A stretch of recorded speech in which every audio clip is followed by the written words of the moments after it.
pertama kalian nanti akan melakukan identifikasi pupuk, identifikasi jenis-jenis pupuk.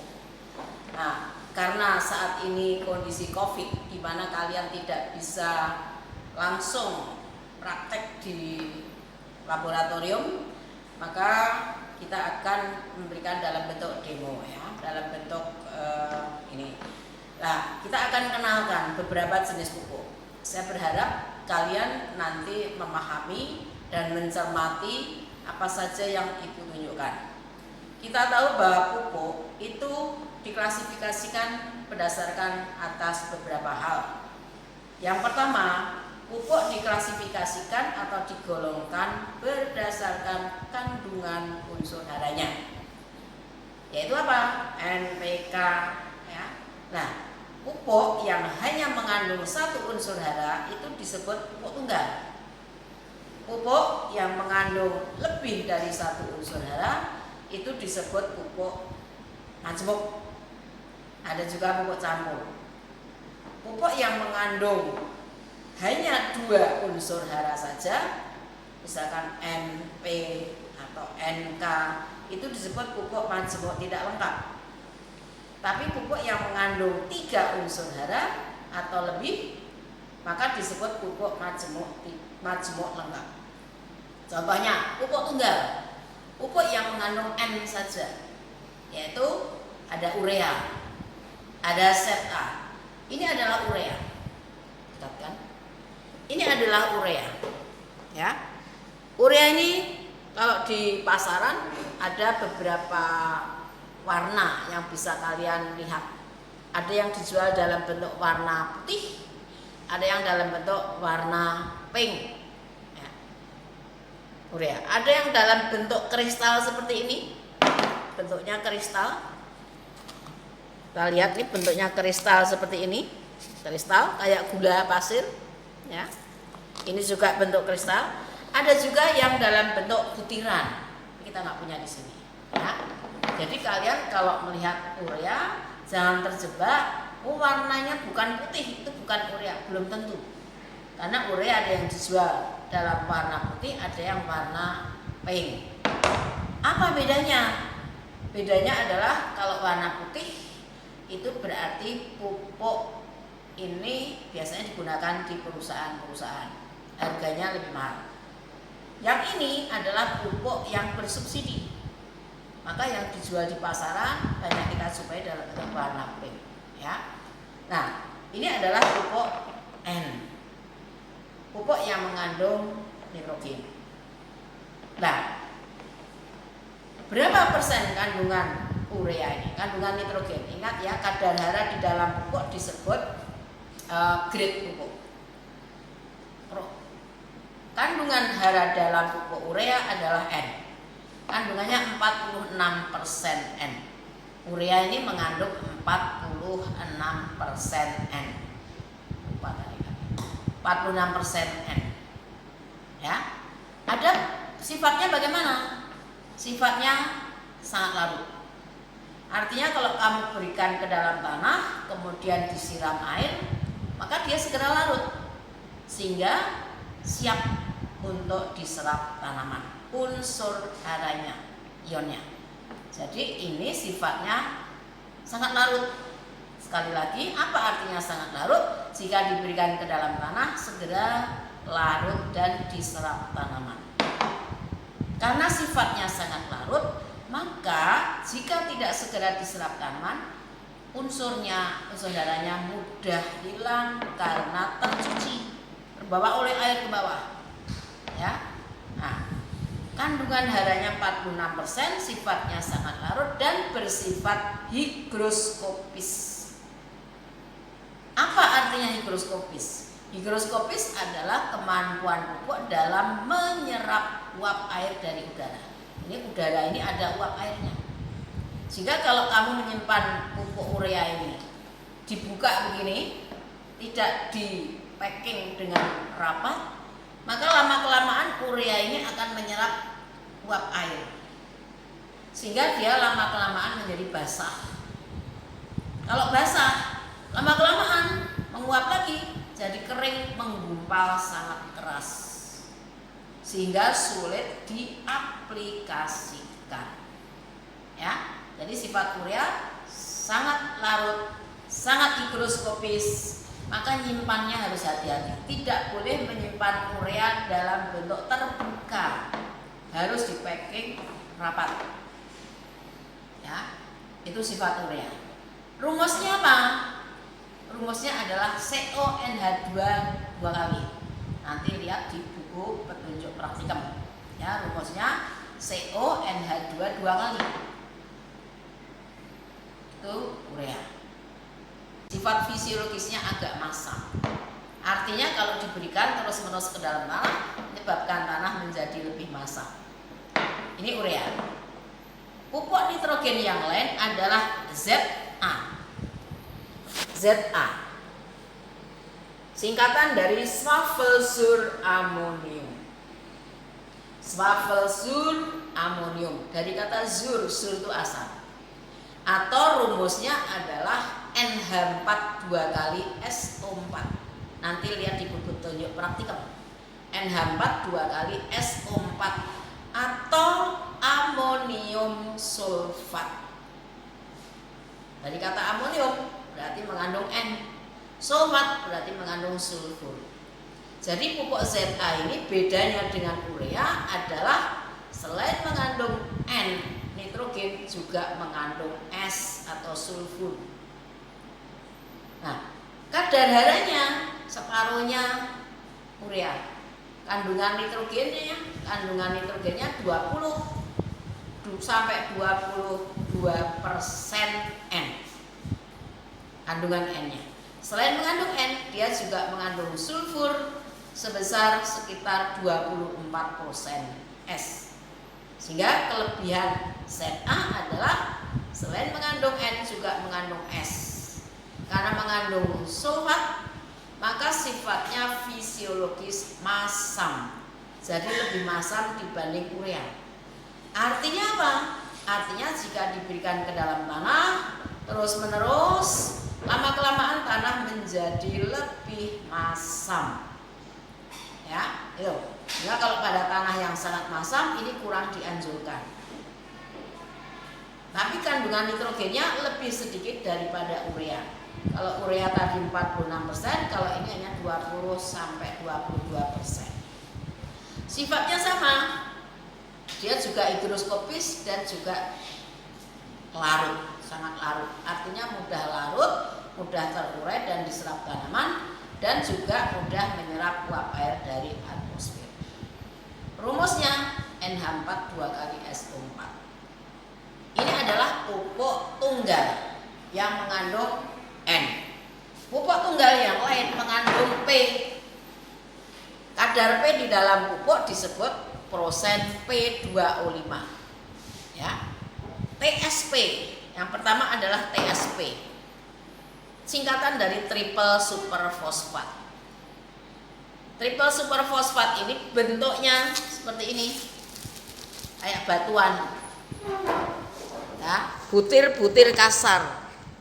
Butirnya kasar, warnanya abu-abu. Ya, warnanya abu-abu. Tidak larut atau sulit larut atau kelarutannya lambat. Bukan tidak larut, maaf, kelarutannya lambat. Ya. Sehingga kalau diberikan ke dalam tanah, dia bisa bertahan lama. Yang larut sedikit-sedikit butuh waktu lama supaya dia larut. Maka pemberian pupuk P biasanya lebih dahulu daripada urea. Kalau urea cepat larut, kalau P lambat larut. Nah, pupuk P ada TSP, ada SP36. Bedanya apa? Warnanya sama.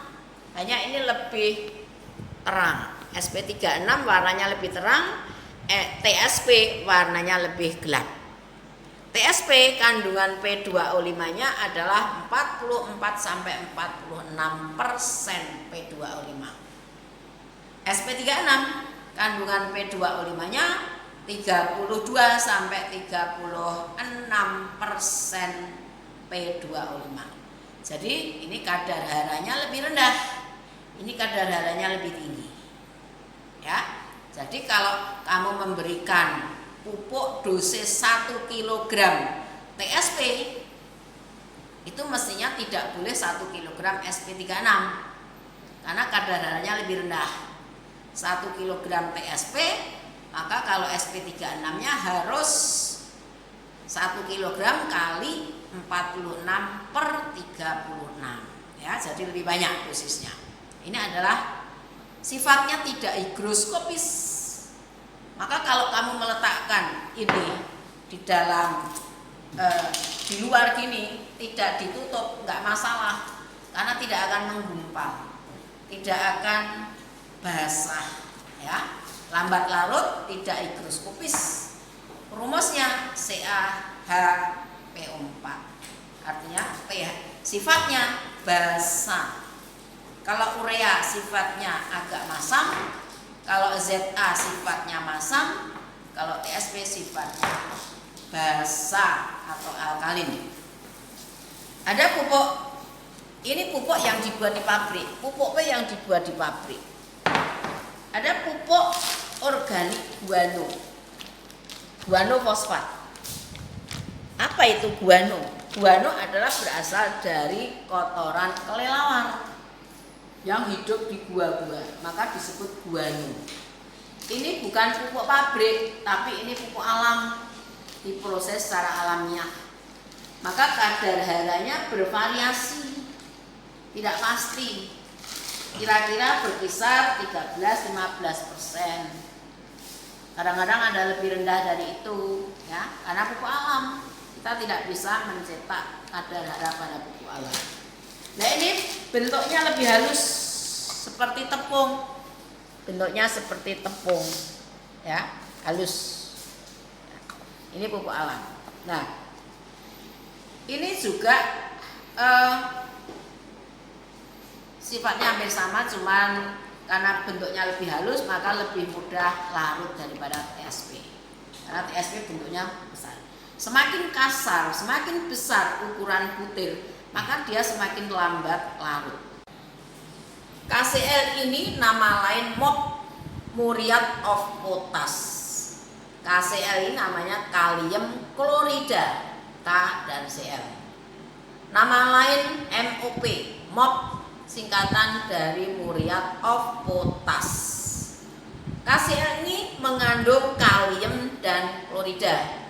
Kandungan K2O-nya adalah sekitar 50%. Ya. Jadi dia mengandung kalium, tapi juga ada ikutannya yaitu klorida. Ya. Warnanya pink. Kalau tadi urea warnanya putih dan pink, kalau TSP semua pupuk P warnanya abu-abu. Kalau kalium ini KCl warnanya bukan pink, merah marun. Warnanya merah marun. Pupuk kalium ada KCl, ada zat K. KCl ini mengandung K dan Cl. Warnanya merah marun. Merah marun. Sifatnya sangat larut, cepat larut. Diberikan ke dalam tanah segera larut. Sifatnya juga higroskopis, yaitu kemampuan menyerap uap air dari udara tinggi. Artinya sama dengan urea. Kalau kamu nyimpannya dibuka begini, maka lama-kelamaan dia akan lembab dan basah. Nanti lama-kelamaan lagi terus jadi menggumpal sangat keras sehingga sulit diaplikasikan. Maka menyimpan KCl, urea itu harus hati-hati, harus di packing yang kuat. Ya. Nah, rumusnya hanya KCl. Kadar K2O-nya sekitar 50%. Sifatnya ya sekitar agak masam sampai netral. Yang kedua adalah ZK, singkatan dari swavelsurkali. Rumusnya K2SO4. Nama lain kalium sulfat.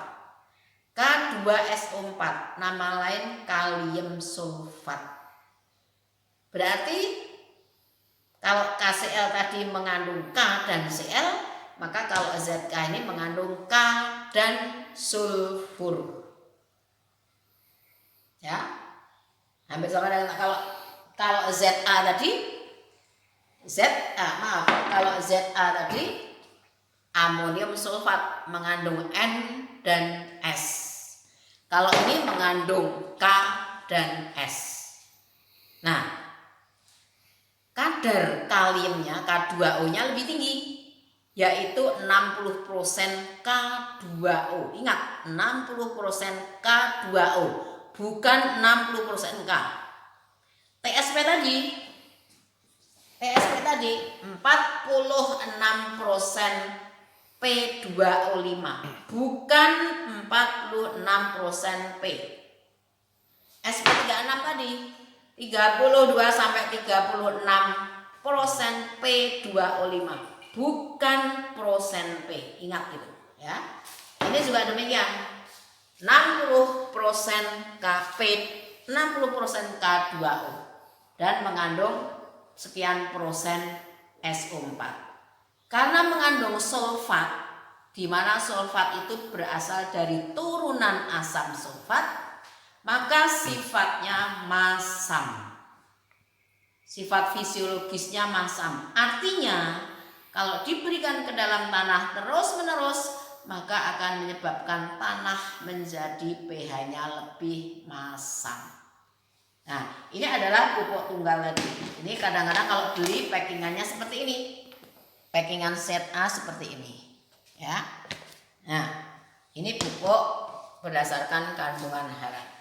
Tadi adalah pupuk tunggal, yaitu pupuk yang hanya mengandung satu unsur hara.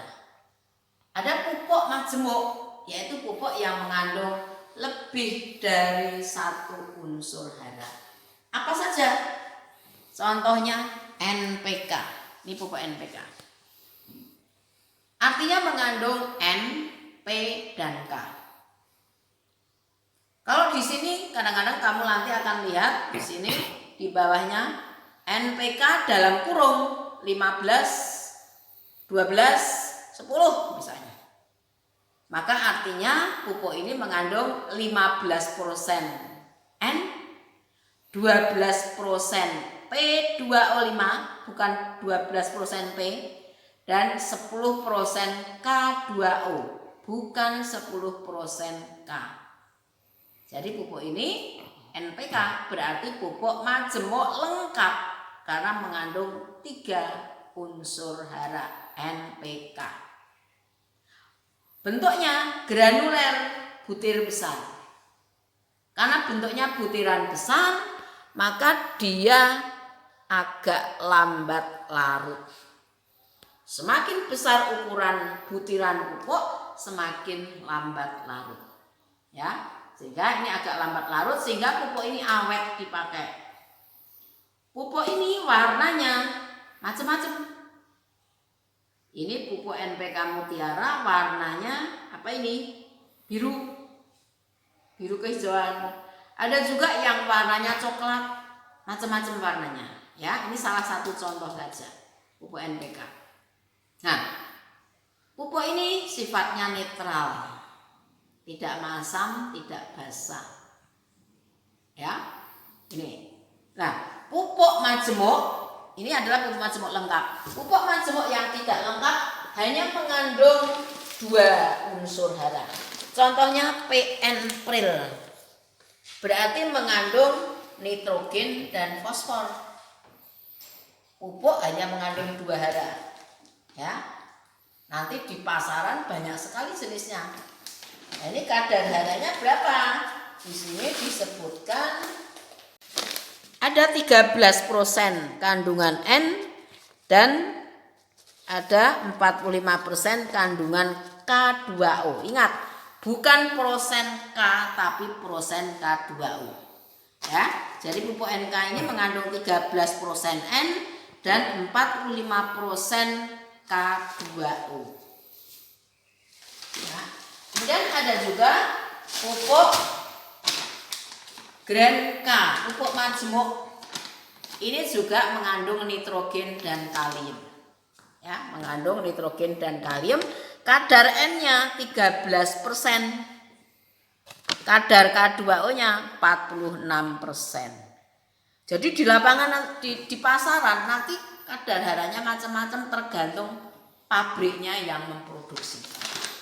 Kemudian ada pupuk KNO3. Ini juga mengandung N dan K. Ya. Ini N-nya 15%, K2O-nya 45%. Ada juga pupuk majemuk tidak lengkap yang mengandung P dan K. Ini namanya pupuk MKP. Ini banyak digunakan untuk tanaman buah, untuk merangsang pembuahan. Ya, untuk merangsang pembentukan generatif, mempercepat pembentukan generatif. MKP, monokalium fosfat. Berarti kandungannya fosfat, kalium dan fosfat. Yaitu di sini 52% P2O5 dan 34% K2O. Ini contoh produk yang dijual di pasaran. Berarti ini termasuk pupuk majemuk tidak lengkap. Kemudian ada pupuk mikro. Pupuk mikro, pupuk yang mengandung unsur mikro. Contohnya boron. Boron adalah unsur mikro non logam. Ya, warnanya seperti ini. Ya, warnanya kuning ini. Ada bentuknya, ada yang seperti ini granuler, ada yang bentuknya kristalin. Jadi di pasaran bentuknya macam-macam. Ada granuler, ada kristalin. Kadar boronnya pun juga bervariasi. Dolomit. Dolomit ini selain diberikan untuk menambahkan kadar Ca dan Mg kepada tanah, juga untuk meningkatkan pH tanah masam. Jadi pada tanah-tanah masam, tanah mineral maupun tanah gambut yang masam, itu biasanya diberikan dolomit supaya pH-nya naik. Kalau pH-nya sudah tidak terlalu masam, nanti kalau dipupuk, pupuk TSP, pupuk SP36, pupuk urea, itu pupuknya lebih efektif diserap tanaman. Ya, warnanya putih, agak krem, ya, putih, agak kotor. Ini bahan kapur, ya, disebut juga kapur pertanian. Bentuknya serbuk, ya, bentuknya serbuk. Nih, bentuknya serbuk. Putih, kurang higroskopis. Higroskopisnya rendah. Tapi larut, mudah larut. Ya. Rumusnya CaMgCO3. CaMgCO3. Berarti selain mengandung Ca juga mengandung Mg. Ya. Kalsit. Rumusnya CaCO3. Ini juga digunakan sebagai bahan kapur pertanian untuk meningkatkan pH tanah masam. Rumusnya CaCO3, jadi tidak mengandung Mg. Ya, fungsinya sama untuk meningkatkan pH tanah. Selain ini ada pupuk alam, ya, pupuk alam yang lain, yaitu disebut pupuk kandang. Ya, pupuk yang diproses dari dekomposisi kotoran hewan. Nah, pupuk kandang ini warnanya, bentuknya sudah seperti tanah remah, ya, sudah tidak berbau. Pupuk kandang yang sudah jadi sudah tidak berbau, tidak basah atau kering, bentuknya remah, ya, sangat ringan karena ini hasil dekomposisi bahan organik. Pupuk kandang ini mengandung unsur hara yang lengkap, tapi kadar haranya rendah. Jadi ini nggak tahu berapa kadar haranya karena belum dianalisis. Warnanya hitam, kecoklatan, tidak berbau, kering, remah sifatnya itu. Ya, sangat ringan karena berat volumenya rendah. Ada yang dalam bentuk padat, ada yang dalam bentuk cair. Yang dalam bentuk cair macam-macam. Pupuk cair ini biasanya sebagai pupuk pelengkap. Artinya apa? Artinya kandungan unsur haranya rendah, NPK-nya rendah, tapi umumnya dilengkapi dengan mengandung unsur hara mikro. Ya, ini mengenalkan saja, bentuknya macam-macam. Bentuknya cair yang jelas. Ya, kandungan haranya bermacam-macam. Mungkin demikian identifikasi pupuk kali ini. Nah, nanti untuk tugas koas yang akan memberikan, ya. Oke, kalian nanti akan membuat identifikasi dari pupuk yang sudah Ibu jelaskan tadi. Oh, pupuk urea, kandungan haranya berapa persen N, warnanya apa, bentuknya apa, kandungan unsur rumus kimianya bagaimana, sifatnya bagaimana, larut atau tidak, masam atau basah, sangat higroskopis atau tidak, misalnya seperti itu. Nanti untuk semua pupuk kamu buat identifikasi, ya. Nanti dibuat dalam bentuk tulisan, terus dipotret, disampaikan kepada koas nanti. Oke, selamat siang, selamat bekerja.